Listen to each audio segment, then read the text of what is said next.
Hi, officer. How are you doing this evening? Are either of you injured? Really, we're fine. We're just a little shaken up. Something jumped out right in front of the car and we didn't want to hit it, so we swerved and here we are. Something jumped out? Now you folks want to tell me just what in the hell you are doing all the way out here this late at night? We're heading up to Hackett's Quarry summer camp. We're new counselors. You're not gonna make it to Hackett's Quarry. Not tonight. L'Infini Détail, le podcast en deux spies. Aujourd'hui, nous allons vous parler de The Quarry, jeu vidéo sorti cette année et que nous avons découvert cette semaine. The Quarry, c'est un jeu qui a été développé par Supermassive Games et qui a été édité par 2K, donc qui est un éditeur de jeux vidéo très connu, qui a fait notamment les Borderlands, BioShock, Civilization, voilà, donc une valeur sûre. Alors c'est pas pour ça qu'on l'a acheté. Pour être honnête, on a juste craqué sur l'affiche, qui était en 4e de couverture d'un numéro de Mad Movies sorti en mai ou en juin. On s'est dit, ça a l'air joli, on dirait un poster de slasher des années 80. On s'est pas trompé, c'est un peu de ça que ça parle. Donc on l'a acheté, on l'a testé sans savoir ce que c'était, et il se trouve que c'est un film interactif. Donc, comme c'est un film interactif, avant de causer gameplay, on va vous le pitcher, comme si on vous pitchait un film. De quoi parle The Quarry ? Ma foi, il se base sur un trope très très connu, une bâtisse, une forêt menaçante autour, la nuit, on peut faire plein de choses avec ça. Là, en l'occurrence, la bâtisse est un camp d'été. On arrive à la fin du mois d'août, donc les enfants viennent juste de partir, c'est le dernier jour, et on va rester avec les 7 moniteurs qui sont censés partir juste après les gosses dans un minivan qui malheureusement ne démarre pas. Ça les force à rester sur place et à passer une nuit supplémentaire à Hackett's Quarry. Nuit qui va pas très bien se passer. On sent d'ailleurs que le chef du camp, joué par David Arquette, sait qu'il devrait surtout pas être là parce qu'il commence à s'affoler et à trembloter. D'autant que il y a 2 moniteurs qui auraient dû être là au début de l'été et qui ne sont jamais arrivés. Et cette histoire va aussi se mêler à ce qui va se passer pendant la nuit. Donc voilà, c'est le pitch, c'est make it through the night un petit peu. Donc qu'est-ce qui va se passer du coucher au lever du soleil. C'est un bon petit survival, quoi, en gros. Concrètement, vous allez pouvoir jouer 9 personnages. Les 7 monos qui sont présents à la fin de l'été, donc tu as mentionné, qui doivent passer une nuit supplémentaire sur place, et les 2 monos qui ne sont jamais arrivés à Hackett's Quarry, qui ont pas donné de nouvelles et qui ont pas donné de disparu. nouvelles, mais qu'on connaît, puisqu'on les découvre dans le prologue. Exactement. Vous allez pouvoir jouer ces 9 personnages, et vous allez avoir face à vous une poignée de PNJ, alors je sais plus combien ils sont exactement. L'idée, c'est de tous les sauver. Et quand on dit tous, c'est tous. Tous les personnages, pas tous les personnages jouables. Voilà, on ne le savait pas, donc on a perdu pas mal de troupes. Par négligence, voilà. Mais c'est aussi le bonheur d'aller voir un jeu sans rien savoir, hein. Ça fait partie du plaisir. Donc disons-le tout de suite, on a joué comme des brels, on ne savait pas que c'était un film interactif. Moi je m'attendais à jouer à un jeu de type Resident Evil, donc un espèce de FPS, alors pas forcément avec la masse d'action, mais avec un petit peu plus d'action que ça quand même, parce que très clairement, vous aurez la manette dans les mains tout le temps, si vous voulez, mais vous n'allez pas avoir le plaisir d'appuyer très très souvent sur les petits boutons. Un petit saut par-ci. Ouais. En général, quand on joue à un jeu vidéo, on aime bien appuyer sur les petits boutons, ça fait partie du plaisir du jeu vidéo. Et là, j'ai envie de te dire Et là, alors moi j'ai toujours été captivée par l'histoire. Par contre, très clairement, il nous est arrivé de rater le coche, de ne pas effectuer une action qui était importante parce que ça faisait 10 minutes qu'on n'avait pas cliqué sur un bouton. Et la manette est de côté parce qu'on se laissait bercer en fait par la narration. Ouais, on l'avait dans les mains, mais voilà, on n'avait pas le réflexe d'appuyer au bon moment sur le bouton.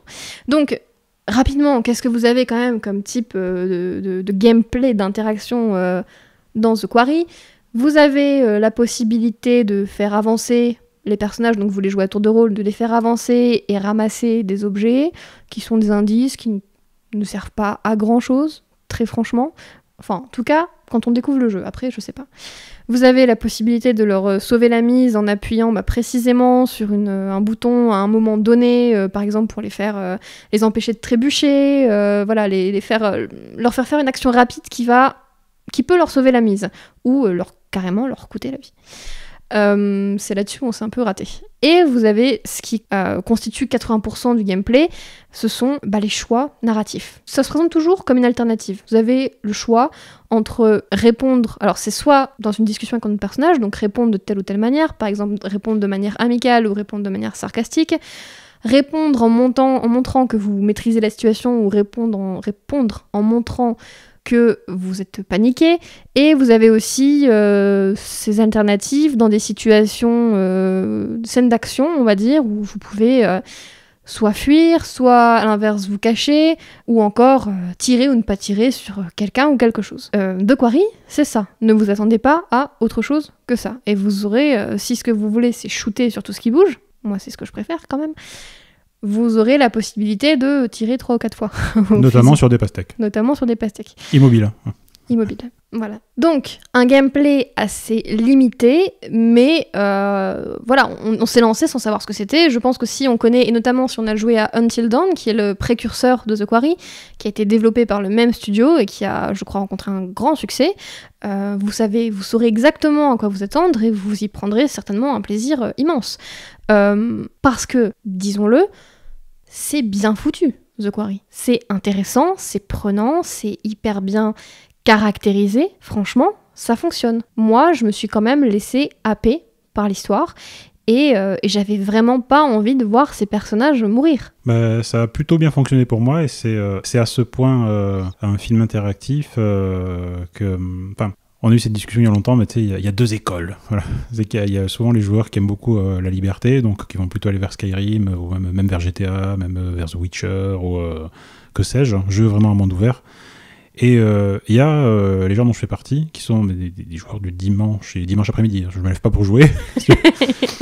Et qui n'ont aucun problème, en fait, à avoir un jeu qui soit complètement scripté. S'il y a une caractérisation qui est efficace, s'il y a un gameplay qui est jouissif, s'il y a une histoire qui me plaît, que c'est beau, je peux m'éclater, même si je vois que le jeu a des limites géographiques tout à fait claires. Ça ne me pose aucun problème. Voilà. Donc en fait, je devrais être le public cible absolu de The Quarry, vu que c'est un jeu où tu es dans une position passive, où les limites géographiques du jeu sont clairement établies, et où le gameplay, en fait, n'est pas le gigantisme du monde où ça se déroule, n'est pas l'argument principal. Et malgré tout, là, c'est la première fois de ma vie que j'ai une frustration, en fait, de ce côté-là. Je me dis, tiens, c'est un jeu où il y a beaucoup de liberté narrative, mais où il n'y a aucune, en fait, ou presque liberté d'interaction. Votre boulot dans The Quarry, c'est de caractériser les personnages. C'est ça votre boulot. Vous jouez à Dieu, peut-être pas à Dieu parce que vous ne savez pas ce qui va se passer. Au scénariste, quoi. Plutôt au scénariste, exactement. Vous allez caractériser les personnages et c'est ce qui fait que vous allez gagner ou perdre. Vous allez en sauver 1, 2 ou 10, peut-être tout le monde, peut-être personne. Et on est vraiment des casual gamers parce qu'on y a joué pas comme des brutes, mais vraiment à l'instinct, sans trop se poser de questions. Et en fait, on l'a fait en 3 fois et quand on a arrêté la première partie, ça m'a rappelé une réplique de... Je suis en train de regarder Smallville en ce moment, je rattrape la jeunesse de Superman. Et il y a une super relation très intéressante entre Lex Luthor et son père, qui parcourt plusieurs saisons. Et ils sont en rivalité commerciale, affective, tout ça. Et à un moment donné, Lex Luthor dit en fin d'épisode, j'étais en train de jouer aux dames alors que mon père jouait aux échecs. Et c'est exactement l'effet que ça m'a fait à la fin de The Quarry. C'est-à-dire que nous, on a joué aux dames alors que The Quarry, c'est un jeu d'échecs. On se dit, bon, on va faire ça, si ça marche pas, tant pis, on verra bien. Et en fait, non, si tu fais un choix très particulier à 20h05, ça peut te mettre dans la merde à 2h du matin parce que tu t'es fâché avec quelqu'un qui n'a pas été là à tel moment, qui du coup pourra pas être là pour te sauver la mise, etc.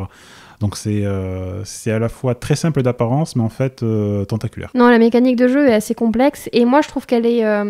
c'est un peu une boîte noire, The Quarry, dans le sens où il est très difficile de savoir quels choix vont avoir une influence et quel type d'influence ils vont avoir. Alors je sais pas si des joueurs plus expérimentés qui connaissent cette mécanique de jeu, y verraient beaucoup plus clair que nous. Mais nous, franchement...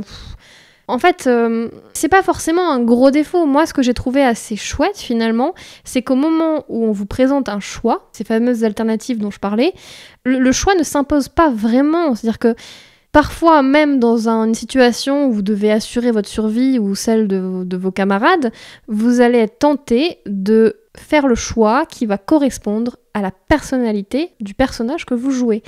C'est-à-dire que les personnages sont si bien caractérisés que parfois... on fait peut-être des mauvais choix en le sachant un peu, parce qu'on se dit que ce personnage, dans telle situation, ne réagirait pas comme ça. Mais c'est une qualité pour le coup. C'est vraiment une qualité et ça rend le jeu un peu plus intéressant, quoi. Ouais, on rechigne un peu sans s'en rendre compte à devenir scénariste nous-mêmes. On se dit tiens, on nous l'a présenté comme sympathique. Non, j'ai pas envie de le rendre cynique. Ouais. Tiens, elle, on nous l'a présentée comme très, très combative, peut-être même un peu insolente. Elle m'énerve un peu, mais est-ce que vraiment j'ai envie que de la rendre plus gentille pour qu'elle sympathise avec l'autre que j'aime bien? De ce genre de truc, on fait des choix très égoïstes sans s'en rendre compte. Et après, on les paye. Voilà, donc The Quarry, c'est plutôt pas mal parce que ça repose sur une histoire, alors pas hyper originale, pour ne pas dire pas originale du tout, mais plutôt bien écrite et surtout sur un super casting. On l'a dit, il y a David Arquette, il y a Ted Raimi, le frère de Sam Raimi, qui est le réalisateur d'Evil Dead. Donc ouais, c'est pas... la filiation est très assumée. Hein. Voilà, on a Grace Zabriskie et puis on a tous ces petits jeunes que je connais, c'est pas vraiment, mais qui sont apparemment... qui jouent dans des films ou dans des séries récents, et que j'ai trouvé en tout cas excellent. Notamment le personnage qui joue Laura Kearney, tu sais, la jeune mono qu'on voit au début, le premier personnage qu'on joue en fait. Ouais, elle est excellente. Donc ça marche grâce à ça. Ça marche parce qu'il y a du travail de cinéaste presque derrière, quoi, tout simplement. Alors, parfois, c'est un peu hésitant. Est-ce que c'est parce que c'est une mécanique de jeu en développement? Est-ce que c'est parce qu'il y a tellement... Enfin, c'est tellement exponentiel, il y a tellement de manières de jouer différentes que forcément... Parfois, ça peut bugger un peu au sens où vous vous dites on envoie des personnages faire telle chose et puis finalement, ils changent un peu d'objectif en cours de route. C'est un peu étrange. Parfois, on sait plus trop pourquoi tel personnage est là ou pas là. C'est pas parfait, mais franchement, c'est prenant. Et je vois pas trop ce qu'on peut demander de plus à un jeu qui est un film interactif, quoi. C'est plutôt honnête dans ce que ça veut construire, vraiment. Donc pas un grand jeu, mais une chouette surprise et surtout, notre avis est aussi limité que ne l'a été la partie qu'on a faite parce qu'il y a 183 fins différentes. 186. 186. Voilà, donc on est... Ouais. Moi qui suis vraiment joueur du dimanche, la première fois, et d'ailleurs peut-être la dernière fois que j'ai fait un jeu à fins multiples, c'était Silent Hill 2 il y a 20 ans.